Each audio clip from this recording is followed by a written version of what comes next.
బీసీలను సామాజికంగా రాజకీయంగా అభివృద్ధి చేసింది తెలుగుదేశం పార్టీ మాత్రమేనని ఆంధ్రప్రదేశ్ మంత్రి సవిత అన్నారు. ఆమె మీడియాతో మాట్లాడుతూ బీసీలు అన్ని వర్గాల్లో ముందుండాలనే ఉద్దేశంతో ఆనాడు తారక రామారావు నుంచి నేటి చంద్రబాబు నాయుడు వరకు బీసీల సంక్షేమం కోసం తెలుగుదేశం పార్టీ కృషి చేస్తుందని పేర్కొన్నారు. మరి మూడో బడ్జెట్లో 51,000 కోట్ల రూపాయలు కేటాయించిన చరిత్ర కూటమి ప్రభుత్వం అన్న విషయం కూడా మీకు తెలియజేస్తున్నాం. మరి అంతేకాకుండా బీసీలు అన్ని రంగాల్లోనూ ముందుండాలంటే మరి గట్టి పునాదులు వేయాలి. ఆ పునాదే, ఆ వజ్రాయుధమే మరి విద్య అని గ్రహించారు మరి అన్న నందమూరి తారక రామారావు గారు.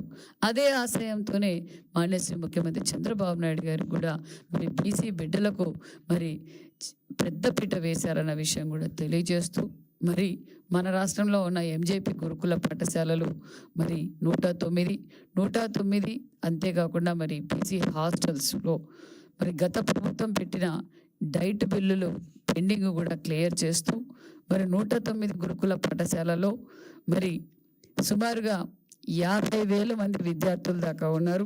ఆ 50,000 మంది విద్యార్థులకు మరి పర్ఫార్మెన్స్ కూడా మరి స్టేట్లోనే నెంబర్ 1 రావడం కూడా జరిగిందనే విషయం కూడా తెలియజేస్తూ ఈ ఏడాది 10th రిజల్ట్స్ 96.02%, ఇంటర్మీడియట్ రిజల్ట్స్ 94% మరి పర్సెంటేజ్ కూడా రావడం కూడా జరిగింది. అంతేకాకుండా మరి IIITలో గత ఏడాది 302 మంది, ఈ ఏడాది 375 మంది కూడా ఎంపికయ్యారన్న విషయం కూడా తెలియజేస్తూ మరి అభివృద్ధి ధ్యేయంగా ముఖ్యంగా పిల్లలకు ఎంజేపీ గురుకుల పాఠశాలల్లో చదువుకుంటున్న విద్యార్థులకు గత 5 సంవత్సరాలు అంటే వైసీపీ ప్రభుత్వంలో నిర్లక్ష్యానికి గురి కావడంతో బీసీ బిడ్డలు చాలా ఇబ్బంది పడ్డారు. చాలా విధాలుగా కనీస అవసరాలు కూడా మరి లేక, వసతులు లేక ఇబ్బంది పడుతున్నారని ముఖ్యమంత్రి గారి దృష్టికి తీసుకెళ్లడం, ముఖ్యమంత్రి గారు ఇమీడియట్గా మరి నిధులు కూడా కేటాయించటం, ఆ నిధులు కేటాయించిన దాంట్లో మరి మరమ్మతులు కూడా చేసాం. దాంతోపాటు సిఎస్ఆర్ ఫండ్స్ కూడా తీసుకురావడం కూడా జరిగింది. మరి సిఎస్ఆర్ ఫండ్స్తో కూడా మరమ్మతులు కూడా ఎంజేపీ గురుకుల పాఠశాలలో రిపేర్లు కూడా చేయించామన్న విషయం కూడా తెలియజేస్తూ దానితో పాటు ఎంజేపీ గురుకుల పాఠశాలల్లో మరి ఏదైతే వారి అవసరాని కోసం మరి ఇన్వర్టర్స్ ఏర్పాటు చేసాం, ఆర్ఓ ప్లాంట్లు ఏర్పాటు చేసాం, మరి కావాల్సిన మస్కిటో మెష్లు ఏర్పాటు చేసాం. దాంతోపాటు పిల్లలందరికీ సూపర్ ఫైన్ రైస్ కూడా అందజేస్తూ వాళ్ళకు కావాల్సిన స్టడీ మెటీరియల్స్ కూడా ఏర్పాటు చేసాం. అంతేకాకుండా మరి స్పోర్ట్స్ కిట్, ట్రాక్ సూట్తో సహా పిల్లలందరికీ ఏర్పాటు చేశామన్న విషయం కూడా తెలియజేస్తూ అంతేకాకుండా మరి ఈ సంవత్సరంలో ఎంజేపీ గురుకుల పాఠశాలలు 6 బాలికల జూనియర్ కాలేజీగా అప్గ్రేడేషన్ కూడా చేశామన్న విషయం కూడా తెలియజేస్తూ అంతేకాకుండా కొత్త ఎంజేపీ గురుకుల పాఠశాలలు కూడా 10 దాకా ఏర్పాటు చేసి మరి బీసీ బిడ్డలకు అందజేశాం. రాయలసీమకు ఎందుకంటే బీసీలు ఎక్కువగా ఉన్న ప్రాంతం, మరి వెనకబడిన ప్రాంతం, మరి ఆ విధంగా పిల్లల డిమాండ్ ఎక్కువగా ఉందని ప్రజాప్రతినిధుల కోరిక మేరకు రాయలసీమకు 5, మరి శ్రీకాకుళం ప్రాంతానికి 5 గురుకుల పాఠశాలలు కూడా కొత్తవి ఏర్పాటు చేశామన్న విషయం కూడా తెలియజేస్తూ మరి అంతేకాకుండా మరి 26-27 సంవత్సరంలో రిజల్ట్స్ కూడా బాగా రావడం కూడా జరిగిందన్న విషయం తెలియజేస్తూ మరి గత ప్రభుత్వంలో ఏదైతే తెలుగుదేశం ప్రభుత్వం 14-19లో గురుకుల పాఠశాలలు కొత్తవి శాంక్షన్ చేయడం, అందుకు బిల్డింగ్స్ కూడా శాంక్షన్ చేయడం జరిగింది. మరి ఆ బిల్డింగ్స్ శాంక్షన్ చేయడంలో అందులో 70-80% అయిపోయిన ఎంజేపీ గురుకుల పాఠశాలలు మరి 19 నుంచి 24లో నా బీసీలు అని చెప్పి ఓటు వేయించుకున్న జగన్మోహన్ రెడ్డి గారు మరి ఆ బిల్డింగులు అంటే బీసీ బిడ్డలు చదివితే బీసీ బిడ్డలపై ఎంత కక్ష ఉందో ఇది ఒక నిదర్శనం అనే విషయం కూడా మీకు తెలియజేస్తున్నాం. ఎందుకంటే 70-80% అయిపోయిన బిల్డింగులు జగన్మోహన్ రెడ్డి గారికి రంగులు మార్చుకోవడం తెలుసు, ప్రజల సొమ్ముతో దుర్వినియోగం చేసుకోవడం తెలుసు, ఆయన ఫోటోలకు మరి పిచ్చితో ఫోటోలు వేయించుకోవడం తెలుసు. అవి ఏవైతే 80-70% అయిపోయిన బిల్డింగులు గాలికి వదిలేశారు.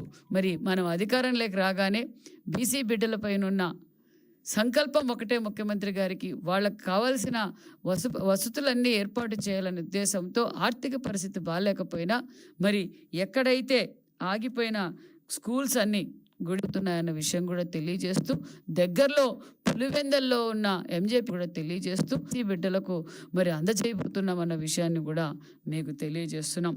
మరి అంతేకాకుండా మరి ముఖ్యమంత్రి గారు మరి కొన్ని చోట్ల 109 గురుకుల పాఠశాలల్లో బిల్డింగ్ సదుపాయాలు లేవని మరి సాస్కి నిధుల ద్వారా కూడా కొత్త ఎంజేపీ గురుకుల పాఠశాలలు 20కి అంటే 500 కోట్లతో మరి 20 గురుకుల పాఠశాలలు కొత్త భవనాలు కూడా నిర్మాణం చేయబోతున్నామన్న విషయాన్ని కూడా మీకు తెలియజేస్తూ, అదేవిధంగా మరి బీసీ హాస్టల్స్ మనకు 998 బీసీ హాస్టల్స్ సుమారుగా 85,000 మంది విద్యార్థులు మరి ఈరోజు మన హాస్టల్స్లో చదువుతున్నారన్న విషయం కూడా తెలియజేస్తూ, మరి ఈరోజు ప్రతి హాస్టల్స్ కూడా మరమ్మతులు జరుగుతూ ఉంది.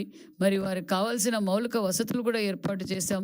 మరి మహిళా హాస్టల్స్కి అన్నిటికీ, గర్ల్స్ హాస్టల్స్కి అన్నిటికీ సీసీ కెమెరాలు, ఇన్వర్టర్స్, మరి అన్ని హాస్టల్స్కి ఇన్వర్టర్స్, IVRS కాల్స్ పెట్టడం, మరి రిపేర్లు చేయించటం, CSR ఫండ్స్ ద్వారా కూడా రిపేర్ చేయించటం, మరి మస్కిటో మెష్లు వేయటం, మరి బట్టలు ఆరేసుకోవడానికి, హ్యాంగింగ్ చేసుకోవడానికి కూడా హుక్కులు కూడా ఏర్పాటు చేసి నాణ్యతమైన భోజనం పెట్టిన మరి వసతులు కూడా ఏర్పాటు చేయడం జరిగిందన్న విషయం కూడా మీకు తెలియజేస్తూ, దానితో పాటు మరి సివిల్ సర్వీస్ కోచింగ్ కూడా గత ప్రభుత్వం గాలికి వదిలేస్తే బీసీ బిడ్డల కోసం సివిల్ సర్వీస్ కోచింగ్ కూడా మనం లాస్ట్ ఇయర్లో 100 మందికి మనం శిక్షణ ఇచ్చాం.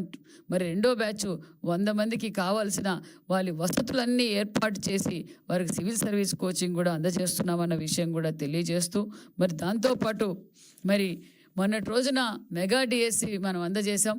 ఆ మెగా డిఎస్సి కోసం ప్రతి జిల్లా హెడ్ క్వార్టర్స్లో కూడా మెగా డిఎస్సి కోచింగ్ కూడా అందజేసాం. ఆన్లైన్ ఆఫ్లైన్ కూడా అందజేసామన్న విషయాన్ని కూడా తెలియజేస్తూ, మరి బీసీ హాస్టల్స్కు, బీసీ గురుకుల పాఠశాలలకు రిపేర్లకే సుమారుగా 100 కోట్ల రూపాయలతో రిపేర్లు కూడా చేయించాం. కొత్త భవనాలకు 500 కోట్లతో కూడా ఏర్పాటు చేయబోతున్నామన్న విషయాన్ని కూడా మీకు అందరికీ తెలియజేస్తూ, మరి ఇది ఎందుకంటే బీసీలు అన్ని రంగాల్లోనూ ఉండాలంటే మరి వాళ్ళకి నాణ్యతమైన విద్య మనం అందచేయాలని విద్య విలువ తెలిసిన ముఖ్యమంత్రి గారు కాబట్టే ఈరోజు బీసీలపైన చిత్తశుద్ధి ఏంటో మరొక్కసారి కూటమి ప్రభుత్వం నిరూపించుకుందన్న విషయం కూడా మీకు తెలియజేస్తూ, దానితో పాటు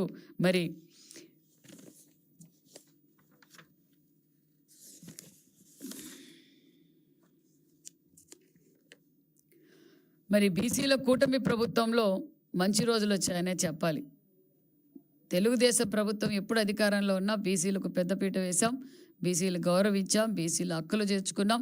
అన్ని రంగాలు, రాజకీయ పరంగా కావచ్చు, వ్యాపార పరంగా కావచ్చు, బీసీలకు పెద్దపీట వేసింది కూటమి ప్రభుత్వం అనే విషయం కూడా తెలియజేస్తూ, మరి అదేవిధంగా మేము ఎన్నికల సమయంలో చెప్పినట్లుగా మరి అధికారానికి రాగానే స్వర్ణకారులకు ప్రత్యేకత కార్పొరేషన్ ఏర్పాటు చేశాం. గీత కార్మికులకు మద్యం షాపుల్లోనూ బారుల్లో కేటాయింపులో 10% కేటాయించా. అంటే 1 ఫ్యామిలీ 1 ఎంటర్ప్రినర్గా ప్రతి ఒక్కరూ తయారు కావాలనే ఉద్దేశంతో గీత కార్మికులకు కూడా మరి మద్యం షాపుల్లోనూ బారులోనూ కేటాయించిన 10% రిజర్వేషన్లు కూడా కేటాయించాం. మరి అంతేకాకుండా వడ్డెర్ల కూడా క్వారీ కేటాయింపులో 33% రిజర్వేషన్లు కూడా ఇచ్చాం. 50% సీనరీ ఛార్జెస్లో మరి మినహాయింపు కూడా ఇచ్చామనే విషయం తెలియజేస్తున్నాం.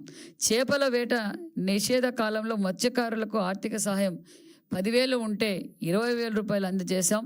మత్స్యకారుల వినత మేరకు యువగలం అధినేత నారా లోకేష్ బాబు గారు అంటే ఏదైతే ఆయన మాట ఇచ్చారో ఆ మాట ప్రకారం ఆ రోజు మత్స్యకారుల కోరికలు కోరినట్లు జీవో నంబర్ 217ను రద్దు చేశామన్న విషయం కూడా తెలియజేస్తున్నాం. అదేవిధంగా నావీ బ్రాహ్మణులకు ఉచిత విద్యుత్తు 150 యూనిట్ల నుంచి 200 యూనిట్ల వరకు పెంచాం. దేవాలయాల్లో పనిచేసే నావీ బ్రాహ్మణుల గౌరవ వేతనం 20,000 నుంచి 25,000 కూడా పెంచామన్న విషయం తెలియజేస్తూ, అదేవిధంగా నేతన్నలకు మరి 93,000 మంది నేతన్నలకు ఉచిత కరెంటు కూడా అందజేశాం. 200 యూనిట్లు మరియు హ్యాండ్లూమ్స్కి పవర్లూమ్కి మరి సుమారుగా 11,000 పవర్లూమ్స్కి 500 యూనిట్లు ఉచిత విద్యుత్ కూడా అందజేస్తున్నాం అన్న విషయాన్ని కూడా తెలియజేస్తూ ఇందుకోసం మరి బడ్జెట్ కూడా 150 కోట్లు కేటాయించాం. అదేవిధంగా మరి వాల్మీకి మహర్షి గారిది, ఒడ్డే ఓబన్న గారిది, మొల్ల గారిది, సర్దార్ గౌతులచ్చన్న గారిది, భక్త కనకదాస్ గారి జయంతి పర్మనెంట్ జీవోలు కూడా అందజేశామన్న విషయం కూడా తెలియజేస్తూ అంతేవిధంగా మరి బీసీలకు ఆరాధ దైవమైన మహాత్మా జ్యోతిరావు పూలే గారి 200 ఏళ్ల జయంతి ఘనంగా నిర్వహించాం. మరి అందరినీ ఏదైతే ఆదరణ 1 తీసుకొచ్చింది చంద్రబాబు నాయుడు గారు, ఆదరణ 2 తీసుకొచ్చింది చంద్రబాబు నాయుడు గారు, ఆదరణ 3 కూడా 1000 కోట్లతో మరి బడ్జెట్ కేటాయించడం కూడా జరిగింది. మరి కుల సంఘ నాయకులతోనూ, చైర్మన్లతోనూ, డైరెక్టర్లతోనూ మళ్ళీ వాళ్ళ ప్రజాభిప్రాయం కూడా తీసుకున్నాం. దగ్గరలో 1000 కోట్ల రూపాయలతో మరి ఆదరణ పథకాన్ని కూడా అమలుపరచబోతున్నామన్న విషయాన్ని కూడా మీకు తెలియజేస్తూ అంతేకాకుండా ప్రతి జిల్లా హెడ్ క్వార్టర్స్లో కూడా బీసీ భవనం నిర్మాణం చేయబోతున్నాం. 14-19లో కూడా మనం ఆల్రెడీ శాంక్షన్ అయినవి వైసీపీ ప్రభుత్వం రాగానే బీసీ భవన్లు క్యాన్సిల్ చేశారు. మరి అవన్నిటినీ ప్రతి జిల్లా హెడ్ క్వార్టర్స్లోనూ గౌరవంగా బీసీలందరూ ఒక చోట కూర్చొని మాట్లాడుకోవడానికి బీసీల సంఘాల కోరిక మేరకు, బీసీల కోరిక మేరకు ప్రతి జిల్లా హెడ్ క్వార్టర్స్లోనూ బీసీ భవనాలు నిర్మాణం చేయబోతున్నామన్న విషయాన్ని కూడా తెలియజేస్తూ గతంలో ఏవైతే పెండింగ్ ఉండిపోయినావో ఆ బిల్డింగ్లన్నీ పూర్తి చేసి బీసీలకు అంకితం చేశామన్న విషయం కూడా మీకు తెలియజేస్తూ మరి అంతేకాకుండా మరి శాసనాలలో కూడా రూపకల్పనలో కూడా బీసీలకు ప్రాధాన్యత ఏదైతే గతంలో అన్న నందమూరి తారక రామారావు గారు తెలుగుదేశం పార్టీ స్థాపించిన తర్వాతే బీసీలకు రాజకీయ చైతన్యం వచ్చిందన్న విషయం కూడా మరొకసారి తెలియజేస్తూ మరి బీసీలకు రాజ్యాంగ అధికారం చేయాలన్నదే సీఎం చంద్రబాబు నాయుడు గారి లక్ష్యం. ఆనాడు బీసీలకు రాజకీయంగా అన్న ఎన్టీఆర్ ప్రాధాన్యత ఇస్తే అదే స్ఫూర్తితో సీఎం చంద్రబాబు నాయుడు గారు బీసీలకు మరింత రాజకీయ అవకాశాలు కల్పిస్తున్నారు. మరి చట్టసభల్లో బీసీలకు 33% రిజర్వేషన్ కల్పించేందుకు అసెంబ్లీలో తీర్మానం చేసి కేంద్ర ప్రభుత్వానికి